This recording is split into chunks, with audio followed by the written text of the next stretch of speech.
Well, Shabbat Shalom. Shabbat Shalom. As you may have surmised, I am not Bill Cloud. So, sorry. We look forward to his return, but in the meantime, you got me, and we'll make the best of this. So here we go. I hope I have some words to encourage you today and maybe challenge you, and that's what Bill told me to say. So we're going to give it a shot here. What I want to talk about is the concept of finishing well. And this actually comes from something that Bill has said several times. And next slide, I guess not like that. It comes from Joshua 11:15. As Yahweh commanded Moses, his servant, so did Moses command Joshua. So did Joshua. He left nothing undone of all that Yahweh commanded Moses. So this is quite a charge. Do what you're supposed to do. Function in your purpose. Do what I tell you to. Complete your task. A lot of elements to this, a lot of aspects to it, and I'm kind of going to break this down in detail. So let's get going. I want to talk about some obvious examples of people who finished well in Scripture. Number one example ought to be who? Amen. Yes.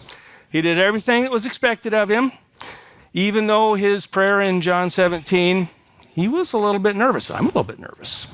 So anyway, we know you can finish well. Who are the two guys in Scripture there's no evil spoken of? Anybody know? Daniel and Joseph, yeah. So these are kind of ranked in order right here. Joseph, Daniel. And then, of course, the patriarchs, Abraham, Isaac, and Jacob. They finished well. They had little problems along the way, especially Jacob. Our Torah portion today is about him, about Joseph, about Jacob. And we'll get to that later. But as we go down the list here, David finished well, but he had some hiccups. David and Moses both had some hiccups.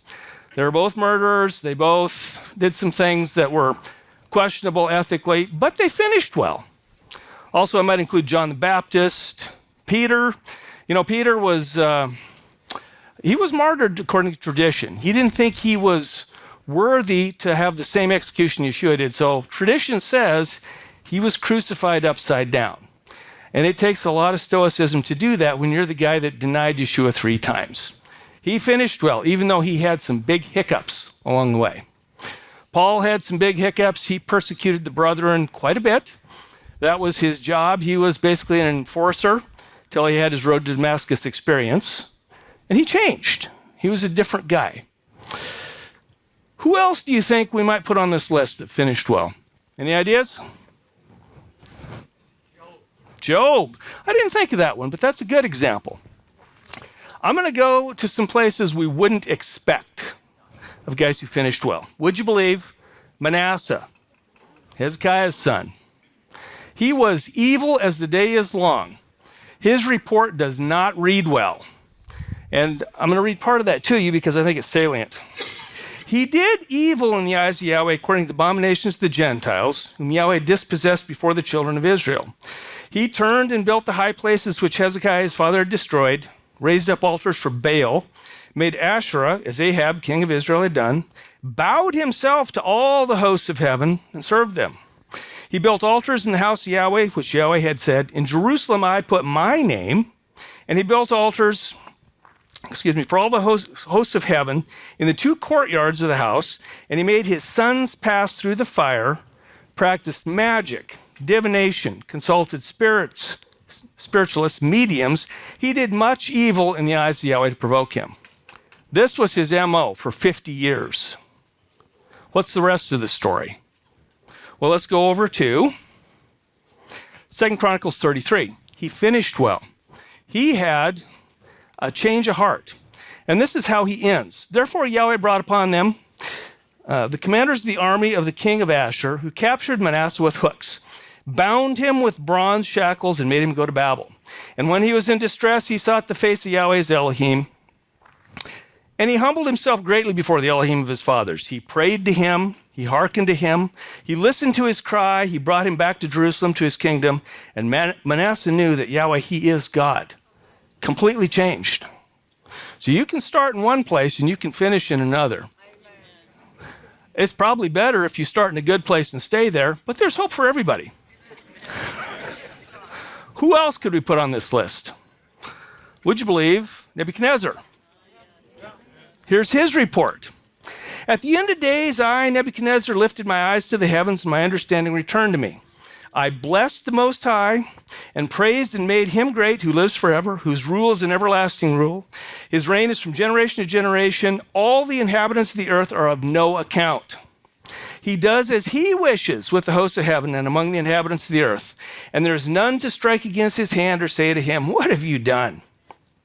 Now I, Nebuchadnezzar, am praising and exalting and glorying the King of the heavens, for all his works are truth, his ways are right, and those who walk in pride he is able to humble. And he was humbled. According to Chuck Missler, he had lycanthropy. He was turned into a wild animal. Whether that's true or not, he was humbled. After he had this epiphany that he had built this great Babylon, well, Yahweh took him to task. This is the same guy who threw the 3 Hebrew boys into the furnace and turned it up to 11 or 7 or whatever it was. Who else finished well? Samson. That's a good one. You guys are full of good answers that I didn't put down here, so this is a little bit interactive. How about Naaman? Yes. Naaman the Assyrian. Here's his report. He was like the number 2 guy in the Syrian army, from what I understand. Rose to a very high rank.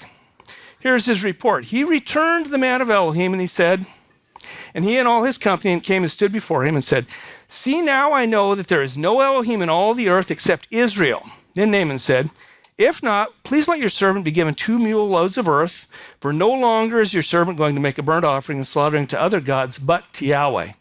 He finished well. He did not want to go have a bath in the Jordan, especially didn't want to do it 7 times, but he humbled himself. Something to be learned here.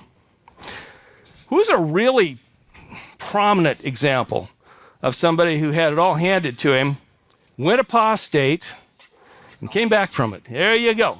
Shlomo, Solomon.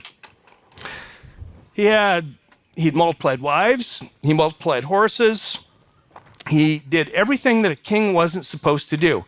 He put his trust in the world. But at the end of all of it, he figured it out. His report at the end of Ecclesiastes really kind of sums it, and I'll read that to you. Words from people are like spurs. They're collected sayings like nails that have been driven in firmly. They come from one shepherd. Be warned, my children, against anything more than these. People never stop writing books. Too much studying will wear out your body. After having heard it all, this is the conclusion. Fear God and keep his commandments. He figured it out. So, what all these guys have in common?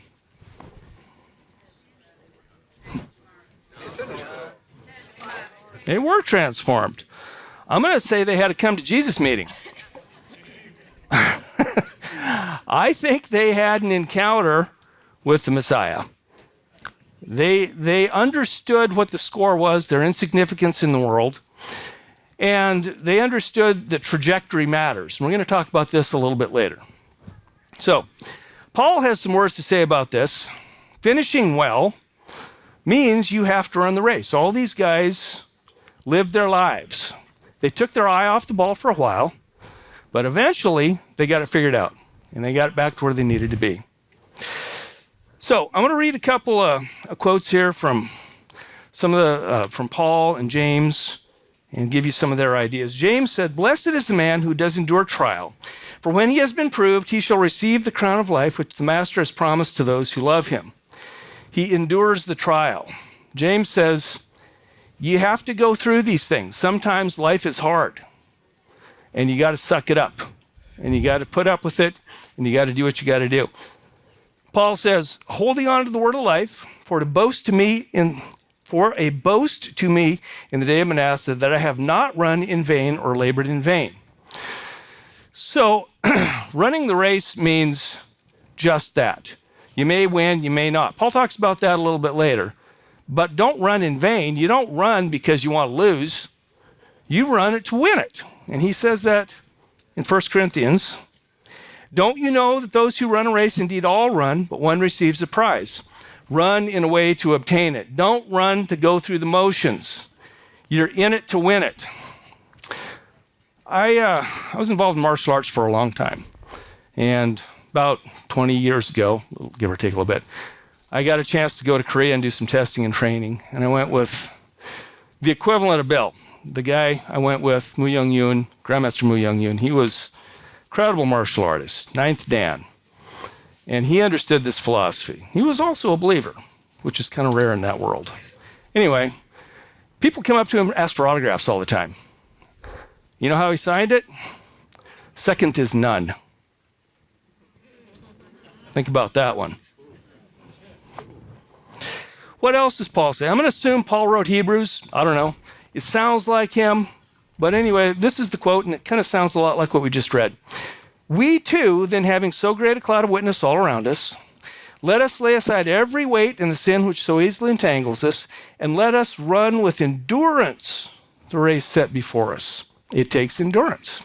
It takes a lot of things. It takes running to win. It takes endurance. It takes tenacity. Life is all about these things.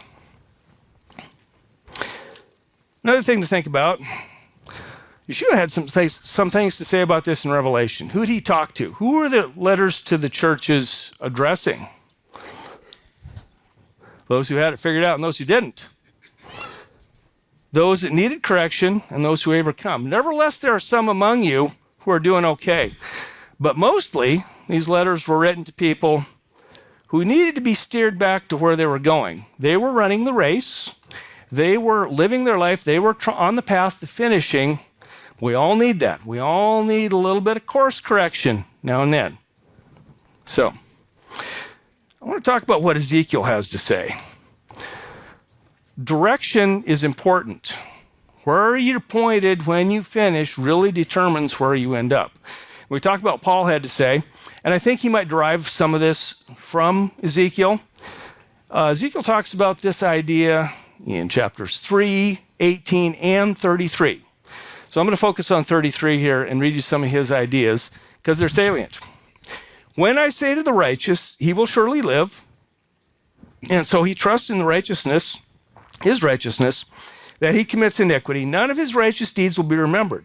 But in that same iniquity of which he has committed, he will die. But when I say to the wicked, you will surely die, and he turns from his sins and practices justice and righteousness, if a wicked man restores a pledge and pays back what he has taken by robbery, walks by the statutes which ensure life without committing iniquity, he shall surely live. He shall not die. Trajectory matters. None of his sins which he had committed shall be remembered against him. He has done right and righteousness and shall certainly live. That's what happened to Manasseh. He was pointed the wrong way his whole time, right up until the very end. When he got taken into captivity, he realized who he was. He had a come to Jesus moment, and things changed. Doesn't matter where you are, you can be that guy. You can turn. So, there's two possible outcomes to running the race, and I think we all know what they are. I'll read them anyway. Many shall say to me in that day, Master, Master, have we not prophesied in your name and cast out demons in your name and done many mighty works in your name? And then I shall declare to them, I never knew you, depart from me. Isn't that chilling? Yes. You might think you know him, but are you pointed in the right way? Or do you really know him? Do you have a relationship? This is huge. Also, along with that, back in Matthew 25, then shall he say also unto them on the left hand, depart from me, you cursed, into everlasting fire prepared for the devils and his angels. So that's what we don't want to hear. That's the bad report. Depart from me, and I never knew you. But there's another outcome, and this is what we're shooting for, and it is Matthew 25. He says it a couple of times in different ways.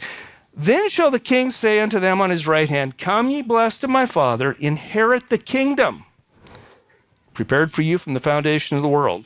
And this is the money verse right here. This is the one we're all thinking of. His master replied, well done, good and faithful servant.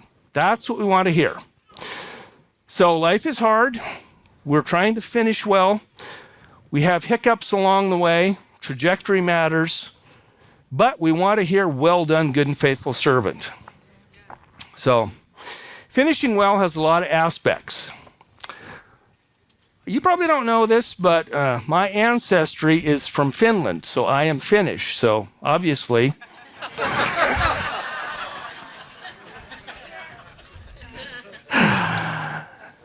Finns have a lot of characteristics, and I'll talk about some of those, but Inigo Montoya says,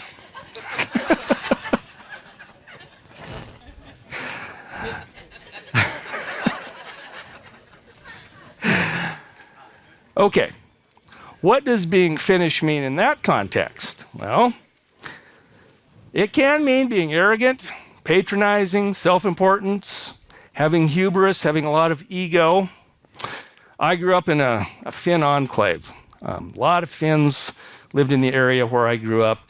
Kind of like neighborhoods in big cities. You got Chinatown and Little Italy and these things. Well, a lot of the Upper Great Plains were settled by Finns. A lot by Swedes, a lot by Norwegians. It was a lot like the country they came from. It was cold and forbidding, and it was rough, and it was hard. Kind of the things we're talking about here. Life sometimes is rough and hard, and it takes some effort to get through it. My mom was Scots-Irish and married into this, and this is what she saw. She saw arrogance, patronizing, self-importance, hubris, ego, all about self. Have you ever met somebody and made the conclusion about them? For instance, this guy is standoffish and not friendly, and I don't care for him, and he doesn't give me any warm fuzzies. Anybody ever come across that? And then later come to find out, this guy's shy. He actually does have warm fuzzies. He is caring, but being up here speaking to you isn't something he's going to do, okay? So we can misread people, and I think, in my mom's defense, she might have misread what the Finn community was all about. I'll give you an example of this standoffishness. When coronavirus happened, nothing changed.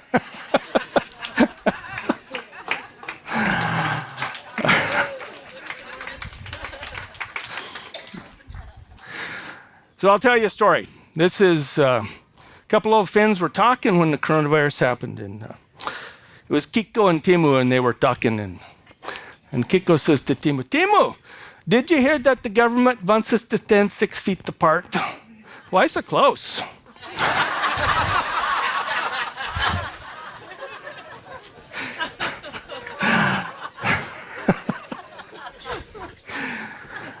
So what does it really mean? What are these characteristics that we might have misinterpreted?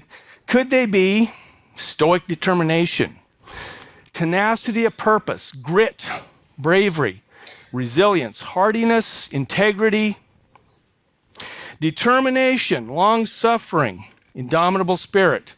All these things, I think, are an effort to finish well.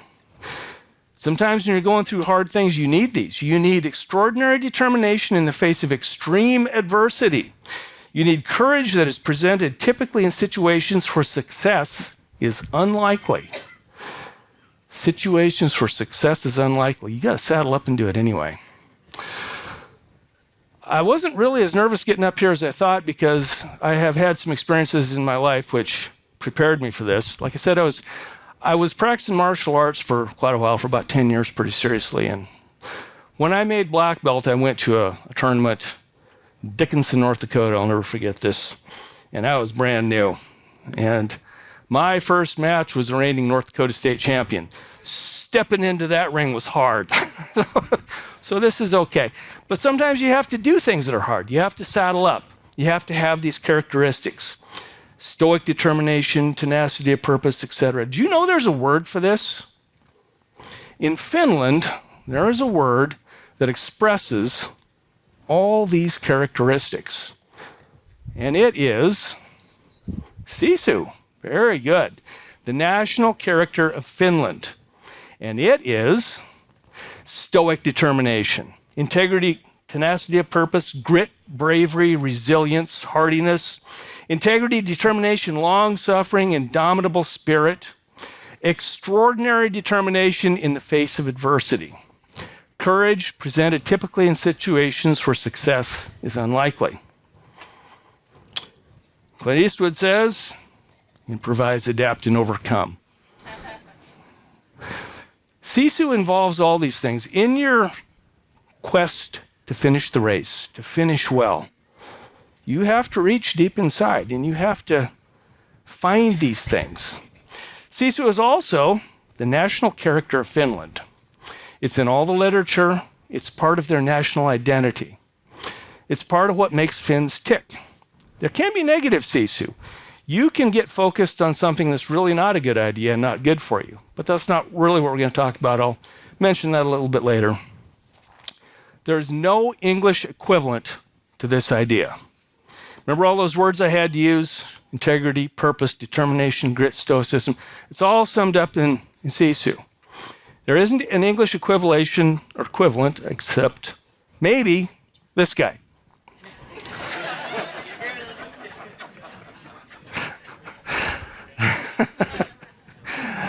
So how do we finish the race with sisu?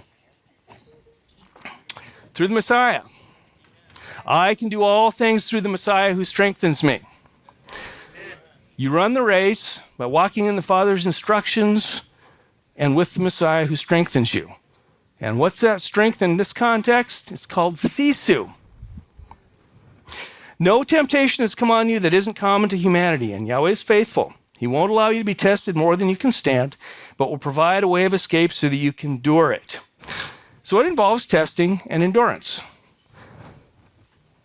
Where'd this come from? Where'd this idea originate? Well, the Finns say nobody knows. It's just always been part of who they are. I have some theories that I'm going to float out here. You don't have to believe them. They may not be true, but it makes a nice story. This idea is hundreds of years old. It is in the Finnish literature going back, hundreds and hundreds of years. Nobody's really sure when it started, but maybe up to 1,000 years old.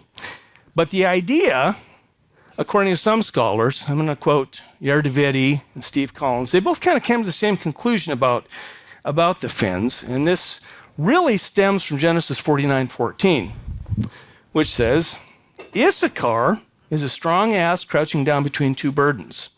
And he saw that rest was good, and the land was pleasant, and bowed his shoulder bare, and became a servant unto tribute. So I'm going to go up to the next slide right here. I might have to go back. But this is a map of Europe and the Near East. And as you can sort of see, I don't have a pointer with me, but these guys' idea is that the lost tribes of Israel sort of migrated up through the Caucasus Mountains and then into Europe. And through place names and various clues through history, they think that Issachar probably migrated to Finland, and that's who Issachar is today. But that verse that I just read, I'll go back to it here if I can. Genesis 49, Issachar is a strong ass crouching down between two burdens. On one side, you've got Russia. On the other side, you've got Sweden. Russia and Sweden have fought over this country since time immemorial. Finland has been part of Sweden. It's been part of Russia. But the Finns put their nose to the grindstone, like the prophecy says right here. Rest was good, the land was pleasant, bowed his shoulder bare, became a servant to tribute. So they did what they had to do. Life was hard, but they employed their national character, sisu. Some other scripture that might be important to this and salient. Of Zebulun, he said, Rejoice, O Zebulun, and you're going out, and Issachar in your tents. They call people to the mountain. They bring offerings of righteousness, for they draw from the riches of the seas and the treasures hidden in the sand. So this idea of the sand is kind of interesting. You probably don't remember, and this is kind of a stretch, but it's interesting. It kind of demonstrates who they are. Nokia was one of the major phone companies 20 years ago. They had half the market, and that's all based on silica, which is sand. And the seas, well, they're surrounded by seas. There's oil in the North Sea. There's fishing. It kind of fits. But life is hard in those northern latitudes. So, sisu. Also, there was a guy named Field Marshal Mannerheim, who's a national hero. He was a general in their independence war from Russia. They've only been a country for a little over 100 years, since they've been fought over between Sweden and Russia. They put their nose to the grindstone, and they did what they had to do. He said, or is reported to have said, and this is disputed, sons of Issachar stand and die, but let only scorched earth fall into the hands of the Anakists.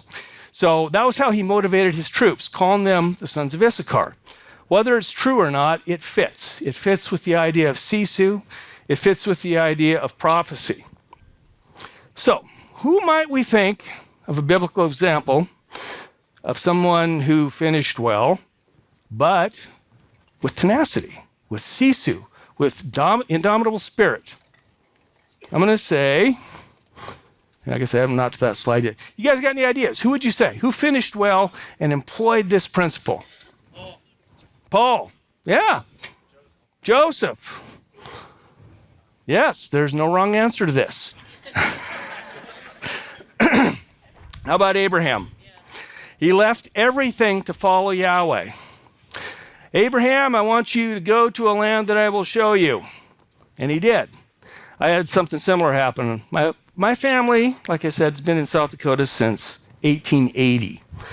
The Holstis and the Tascos came before it was a state. So we got deep roots there. Kind of like Abraham.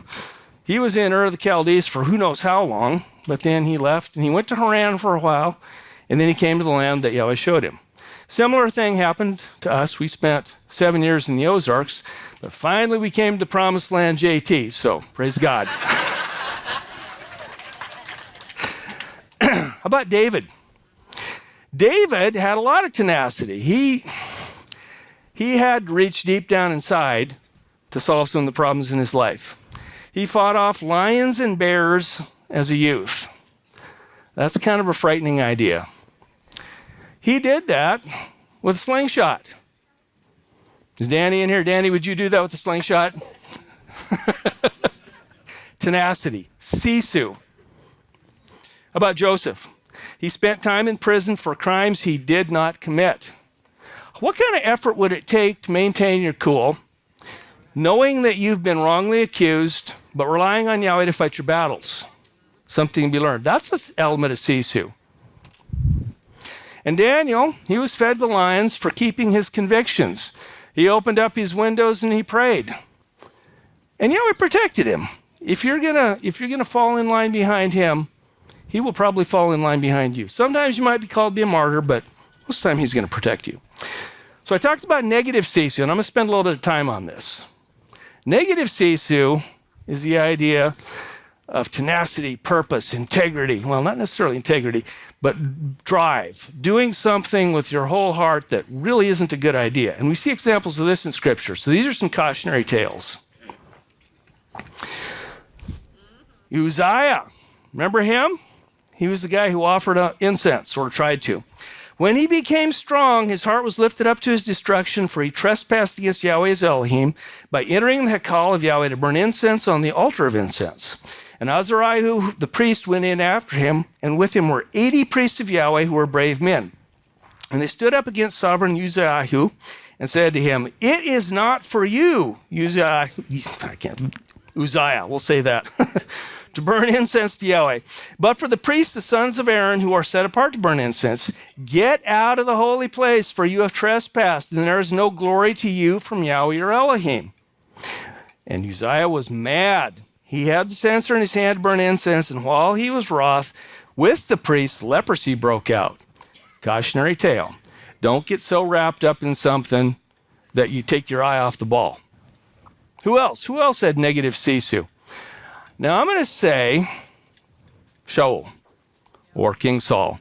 He had a lot of crazy going on in his life. He had a lot of things we could talk about that he got obsessed with the wrong thing. The story that really jumps out at me is where David was out of the picture at this point. Jonathan and his armor bearer, remember when they were fighting the Philistines, and they were at an impasse.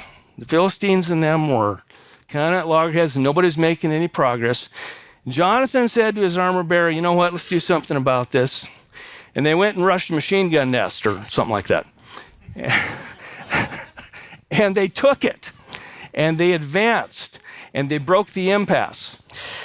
Well, he should have been a national hero, but that's not what Saul saw. And the men of Israel were distressed that day, for Saul had placed people under oath, saying, "Cursed be the man who eats food till evening, and I have taken revenge on my enemies." Therefore, none of the people tasted food, and all they of the land came into the woods, and there was honey on the ground. And the people came into the woods and saw the honey dripping, but no one put his hand to his mouth, for the people feared the oath. But Jonathan had not heard that his father had taken the oath of the people, and he stretched out the end of his rod that was in his hand, dipped it into the honeycomb, put his hands in his mouth, and his eyes lit up. Okay, he didn't know he was doing anything wrong. Skipping. The rest of the story, Saul then said to Jonathan, "Explain to me what you have done." And Jonathan explained to him and said, "I only tasted a little honey with the end of the rod that was in my hand. See, let me die." And Saul answered, Elohim do so, and more also to you, for you shall certainly die, Jonathan. But the people said, "No way, Jose." People said to Saul, "Should Jonathan die, who has wrought this great deliverance for Israel?" Somebody advanced my slide. Thank you in the back. Anyway, should Jonathan die, who has wrought this great miracle, for he has delivered us this day? So the people stepped in and saved Jonathan from the crazy that was going on.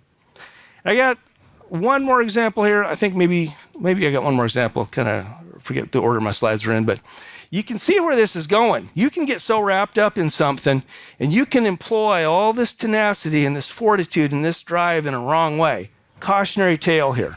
Who else might we think of that employed negative sisu? Any ideas? Here's a big one. How about Jephthah? Now, there's two ways to read this story. And one of the ways says that he actually carried this thing out and he actually did kill his daughter. The other way said he didn't. But assuming he did, Jephthah made a vow to Yahweh and said, "If you give the children of Ammon into my hands, then it shall be that whatever comes out of the doors of my house to meet me, when I return in peace from the children of Ammon, shall belong to Yahweh. I shall offer it up as a burnt offering." And Jephthah came into his house at Mizpah and saw his daughter coming out to meet him with timbrels and dancing. Now, except for her, he had neither son nor daughter. And it came to be at the end of 2 months that she returned to her father, and he did to her as he had vowed, and she knew no man, and it became a statute in Israel. Probably not the way to employ this tenacity and this drive, sisu. So, enough of those cautionary tales. I want to talk about the science behind this a little bit, because there is some, believe it or not. And I warn you that I'm swimming in waters I could drown in when I talk about science, so Ryan, keep me honest. Dr. Tyree, you probably need to keep me honest too.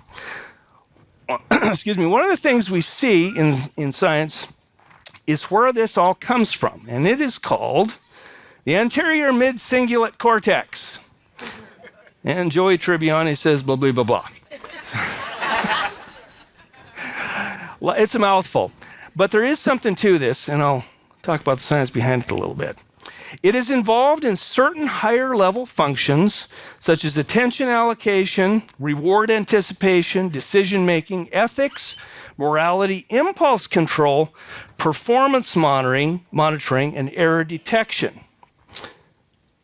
When faced with a difficult challenge, such as mastering complex equations or training for a marathon, many individuals will find the effort too costly and withdraw. Others, however, will marshal their resources and persist in their efforts against the same challenges, even in the absence of immediate reward. Does that sound like sisu? Yes, I think it does. And it is a physical part of your brain. Interestingly enough, I had a college professor who always used to say the brain is very plastic, meaning that you can retrain it. Now, this part of the brain is very retrainable, and I find that very interesting. The science behind that says, one intriguing possibility is that the structure and function of AMCC could be altered with sufficient behavioral training. Indeed, as a flexible hub, the MCC may be better equipped than other brain regions to reshape its connectivity in response to learning. It has been proposed that protein receptors, important for plasticity, such as blah, blah, blah, blah. The point of this is you can retrain your brain. Okay? Now, if the spirit that inhabits you is a holy one, this is easier to do, and this serves our purpose. Okay? So, we can learn this attribute if we don't have it. Sisu is obtainable. All right? Something else interesting about the science behind this, OCD, obsessive compulsive disorder. That's where obsessive compulsive disorder is, in the anterior mid-cingulate cortex. There's strong evidence this area may have a role in the obsessive compulsive disorder. Remember negative sisu? OCD. All comes from here. A recent study from the University of Cambridge showed that participants with OCD had higher levels of glutamate and lower levels of GABA, blah, blah, blah, blah. So whatever those chemicals are, that's where this comes from. This drive, this purpose. And sometimes this over-obsession comes from this area called the anterior mid-cingulate cortex. Okay? So enough about science. I might revisit this later, but now I'm back on firm ground here. So when you're thinking about your life, and you're thinking about finishing well, and you're running your life, there are stations that we all go through, stations in life. And I'll read you some platitudes here. Life is about the journey. Don't be so heavenly minded that you are of no earthly good. A journey of 1,000 miles begins with a single step, and wherever you go, there you are.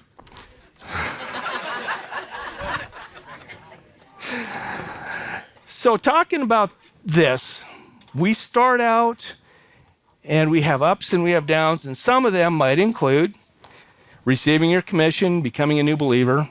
You might hit a slump along the way. You will probably fill your quiver. Most of us do. Beware of false economy. Self-doubt's always going to be with us. You take counsel, you give counsel, and man, you need to be the priest to your house. And I'll talk about some of these issues. So when you start out, generally we're on fire. When anybody becomes a believer, they want to tell everybody. That's not always easy. That takes sisu. When anybody comes into this walk, how many people were Torah terrorists? I don't want to see your hands. Just think about this. I was one. So that's where you start out. You're on fire. You're full of energy, and you have the Spirit. You have sisu. Along the way, you will probably fill your quiver. And who, man, is our primary ministry too? It's our family. Okay? So if we have children, our job is to be priests of our house. Psalms 127:3. Look, children are inheritance from Yahweh. The fruit of the womb is the reward. As arrows in the hand of a mighty man, so are the children of one's youth. Some of us are Daniels and might not get there.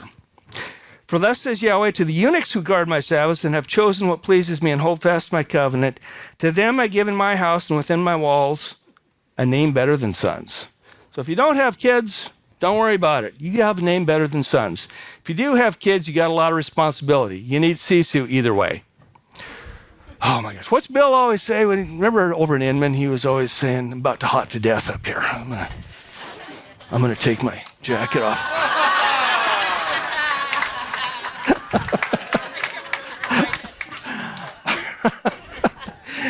Little visual reminder. Sisu. All right. One of the places we might go when we're on our journey is, like negative sisu, we might get too wrapped up in the cares of the world. False economy is a trap. False economy, in our effort to provide for our family and to make a living and to make it in the world, we may put our treasure in the wrong place. Don't lay up for yourself treasures on earth where moth and rust destroy, where thieves break in and steal. Lay up for yourself treasures in heaven where neither moth nor rust destroys, where thieves do not break in and steal. Where your treasure is, there your heart shall be also. Along with that, Paul says, their end is destruction. Their God is their stomach. Their glory is in their shame. Their mind is earthly. They mind the earthly. Our citizenship is in the heavens. Let's not forget that. Our citizenship is in the heavens. We need to keep our eye on the ball. Life is hard. We need to finish well. It's a struggle. Sisu. Keep your eye on the ball. Lay up your treasures in heaven. It all goes together. Another thing Paul said, if then you were raised with Messiah, seek the matters which are above, where the Messiah is, seated at the right hand of Elohim. Mind the matters above, not those of the earth. But if anyone does not provide for his own, and especially for those of his household, he has denied the faith and is worse than an unbeliever. Okay, that's a pitfall. One of the other places you'll go in your walk is self-doubt. Bill's talked about this a lot of times, and I appreciate that. He's talked about what it's like to be human like the rest of us. Sometimes you think, God, are you real? Am I crazy? What are we doing this for? We're all going to go through that. That's part of the crucible. That's part of the journey in an effort to finish well. And I don't think he minds if we ask him and we plead with him, like Jacob, if we wrestle with Elohim. So that's part of the deal. Discipleship is also part of the deal. The men's meeting is started out very strong, and I'm very encouraged with what we might be doing next. Discipleship's a two-way street. I learn a lot from the young men, as well as maybe being able to give some advice to them. There's men all the way from 19 to Walt, like somebody said. So we all learn from each other. Discipleship is about giving to each other no matter where your station is. Another thing I want to talk about is called the chameleon effect. And probably no one's heard of this, but I'm going to set it up. It refers to the tendency to adopt postures, gestures, and mannerisms of interaction partners. This typical mimicry occurs outside of conscious awareness without any intent to mimic or to imitate. So this is really prevalent among people you respect. I mentioned being in Korea with Grandmaster Mu Young Yoon. And when we were there, I was in my 30s, early 30s, but there were some young guys there. Teenagers, late teenagers, early 20s. And as the course of the tour went on, they started picking up his mannerisms. They started talking like him, started walking like him, because he's one of the best in the world. Similarly with Bill. I mean, he prefaces a lot of his remarks in Midrash with, well, and I'm doing that. I've started copying him. It's not necessarily a bad thing. But who should we ultimately be mimicking? Yeshua, exactly. So the chameleon effect, the world may think is negative, is a bad thing. Because, as I'll go on here, you sort of lose your identity. But if the goal is to lose your identity, it's not a bad thing. Okay? It's unintentional imitation of body language, linguistic features, and mannerisms. What did Paul say? Become imitators of me, as I am also of Messiah. Become then imitators of Elohim, as beloved children. Walk in love as Messiah has loved us and given himself for us, a gift and an offering to Elohim, a sweet-smelling fragrance. Become imitators of me, brothers, and observe those who so walk as you have given us a pattern. Okay. I want to talk about some of the world's perceived downsides, which I kind of alluded to earlier. It occurs outside of conscious awareness. So this just sort of overtakes you.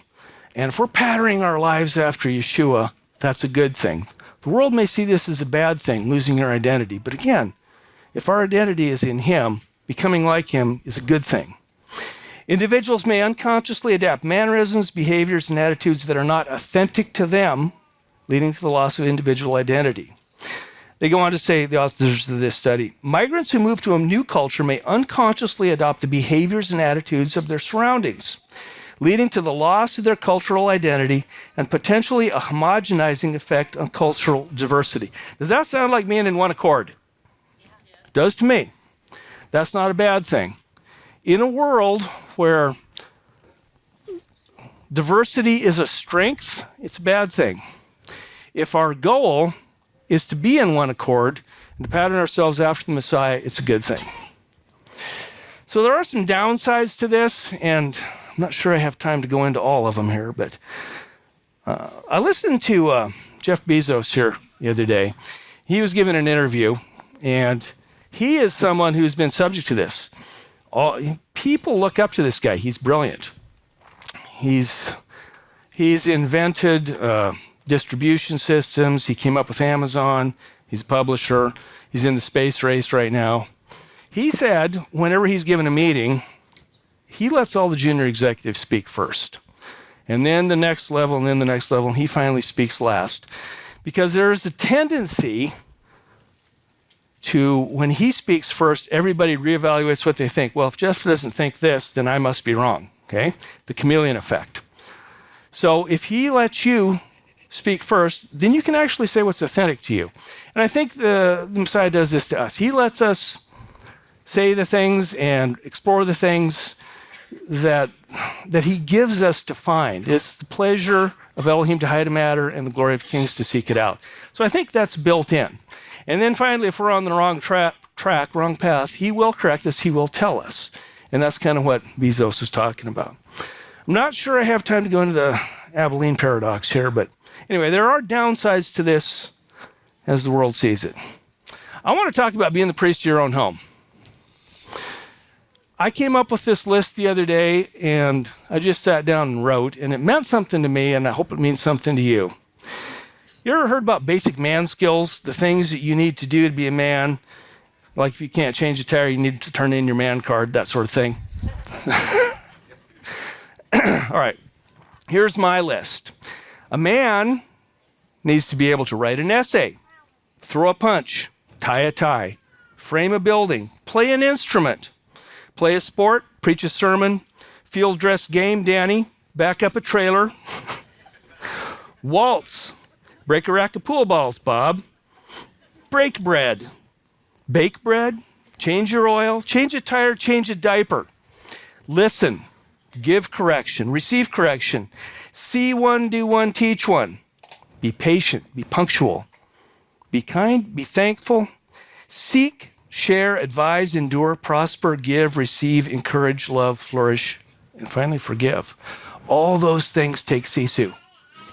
In your journey through life, you need tenacity, endurance, courage in the face of bleak odds. This is what life is about. And he's given us a way, and the Finns defined it for us.